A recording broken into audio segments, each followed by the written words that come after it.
Welcome to the deep dive. Today, we're digging into Ooma Inc., that's ticker OOMA-M, and their fiscal Q3 2026 results. The numbers dropped after the bell on December 8th, and we're going to figure out exactly why the market reacted the way it did. Yeah, this is a fascinating one because it's really a deep dive into tension, specifically the tension you see in small cap tech right now. What kind of tension? Ooma is in that UKS space, unified communications as a service, and they're making this really aggressive pivot. They're just doubling down on profitability, on M&A, buying growth. While the rest of the market is chasing what? Pure organic growth, high velocity top line numbers. So this quarter for Ooma, it's a real test of that whole strategy. Okay, let's just jump right into it then, because you said it. The headline numbers, they were completely contradictory, almost gave you whiplash. They really did. So on the profit side, Ooma delivered a clear, decisive victory. Their non-GAAP EPS came in at 27 cents. Which absolutely crushed the consensus. The street was at what, 22 cents? Yeah, 22 cents. So that's a nearly 23% beat. And year over year, that bottom line is up a massive 59%. And it wasn't just non-GAAP. This is the part that I think is really significant. They actually posted positive GAAP earnings per share, 5 cents. And for this particular quarter, that's a first in a long time, right? For this quarter, it's the first positive GAAP result in several years. There's a huge operational shift. They're moving beyond just being cash flow positive to being, fundamentally profitable under the most conservative accounting. Okay, that sounds like a home run. A clear win.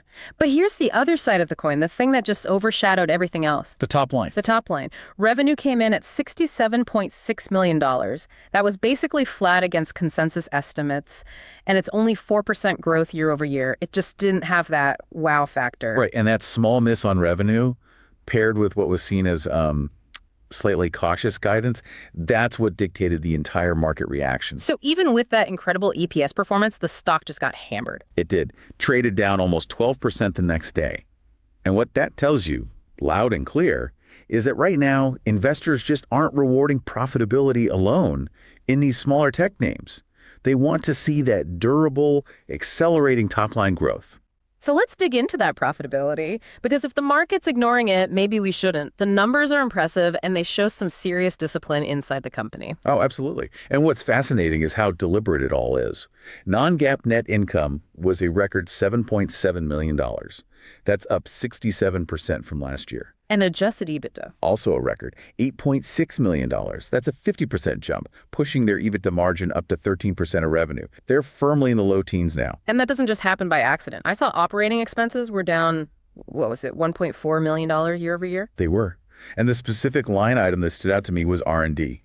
Research and development expenses were down 10% year over year. Okay, so that raises the big strategic question, doesn't it? It's great for the bottom line today, but aren't you defunding tomorrow's growth by cutting R&D? How do you compete with the big guys if you're not innovating? Well, that's the classic trade-off. But management frames it as intelligent leverage. They'd argue they're spending smarter, not just less.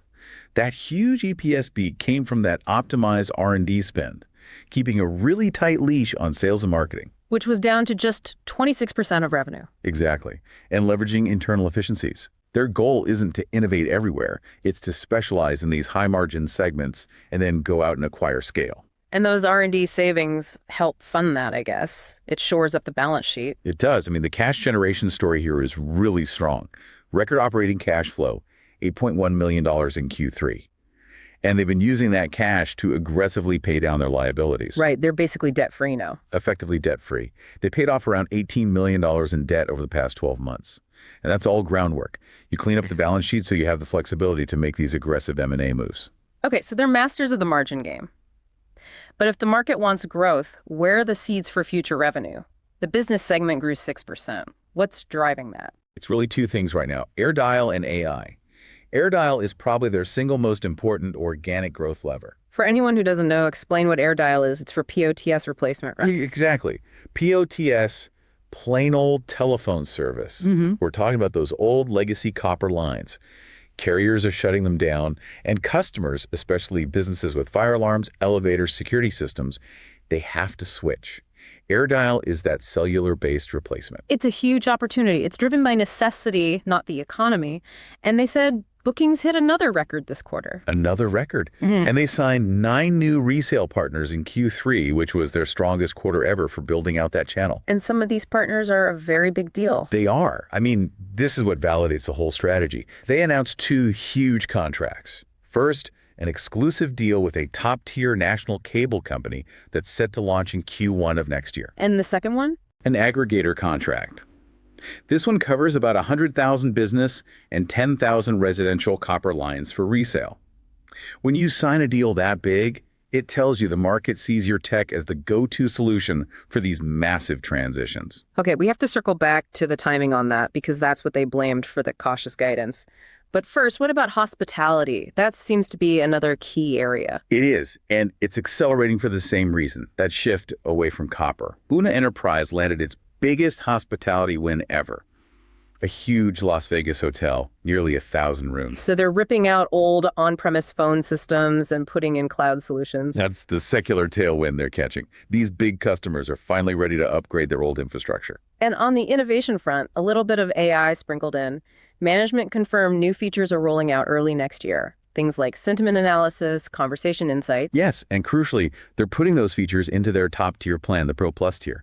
This isn't about volume. It's a very deliberate strategy to get customers to upgrade. It's an ARPU play. It's a pure ARPU play. And it's working.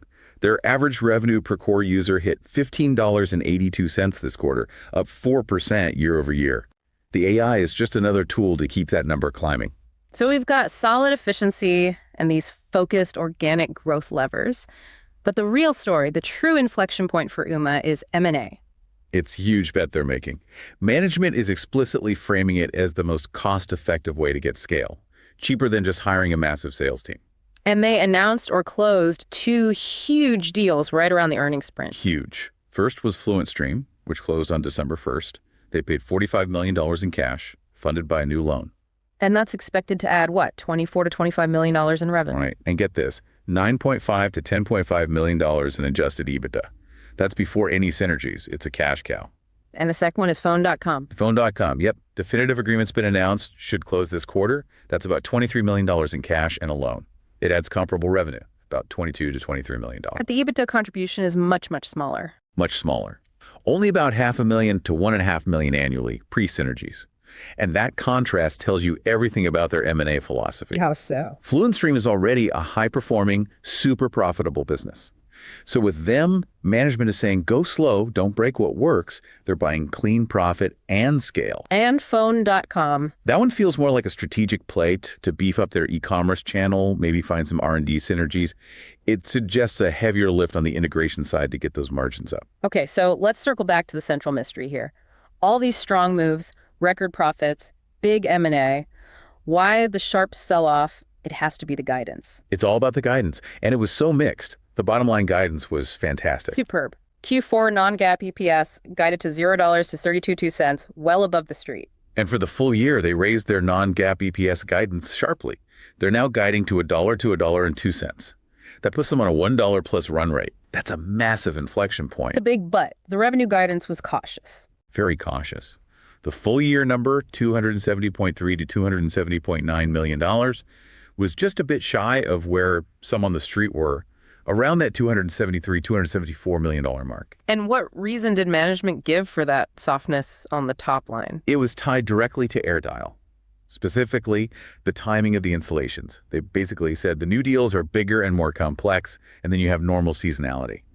The holidays in Q4 mean it's harder to get on site, so some of those deployments are getting pushed into the next fiscal year. So it's a timing issue, not a demand issue. That's the story. It's a last-mile logistics problem. They have the customers, but getting the work scheduled and done is taking longer than expected. Which all plays into this broader sector context. Ooma stock has really underperformed the tech indexes over the last year. By over 30 percentage points. It just underscores that market bias we talked about. It's not rewarding profitable small caps. It's chasing AI and mega cap platforms. And that deep skepticism really comes into focus when you look at the gap between their GAAP and non-GAAP numbers. It's a huge gap. 27 cents non-GAAP, but only 5 cents GAAP. Skeptics point to that and say the difference is all stock-based compensation and amortization from acquisitions. So on a conservative basis, the stock still looks expensive. Very expensive, something like 55 times forward GAAP earnings. That divergence is what fuels the whole bear case, that the profitability is being bought on paper and the market is just punishing the slightest hint of a slowdown in growth. Okay, let's pivot to our "this is not financial advice" segment, the bull thesis, the trade. Well, let's start by acknowledging the carnage. That sell-off was huge. Volume was over 4 times the daily average, so positioning has definitely been reset. But the underlying story is still there, isn't it? It is. The structural narrative is compelling. They're compounding high-margin recurring revenue through smart M&A, and they're tackling this massive non-cyclical AirDial opportunity. The market punished them for a delay, not a collapse in the thesis. So if we were pitching this to an investment committee today, the thesis is simple. The market massively overreacted. Exactly. It punished Ooma for a timing issue on installations and a tiny revenue miss, while totally ignoring the clean balance sheet and that huge inflection to $1 plus in non-GAAP EPS. The stock is just cheap relative to its new established profitability base. So the trade is all about waiting for the market to catch up. And for that, you need specific time-bound catalysts. Right. So the bet is on execution over the next 12 to 18 months. And we're looking at 2 specific triggers. First, the Q1 2026 launch of that national cable AirDial partnership. That's the validation. That should start to move the growth needle in a visible way. And the second trigger is the synergy realization from FluentStream and Phone.com rolling through the P&L in fiscal 2027.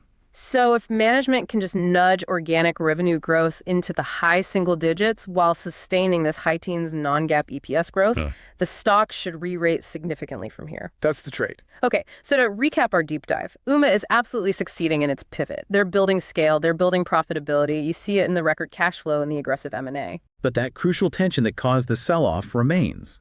Ooma still needs to prove that this inorganic strategy can translate into verifiable, durable top-line acceleration. That's what it will take to win over a skeptical market. Which leaves us with a final thought for you to consider. In this tough UCASA market, is this M&A spree truly the most cost-effective way to buy growth and scale a smart financial move? Or does the integration risk, trying to fold 2 big companies into your structure at once, actually outweigh the discount you're getting on the valuation today? And as always, please remember that everything we've discussed is for informational and analytical purposes only. We're just walking you through the source material. Always conduct your own thorough research before making any decisions. We'd love to hear your feedback on this deep dive. Until next time, stay well informed.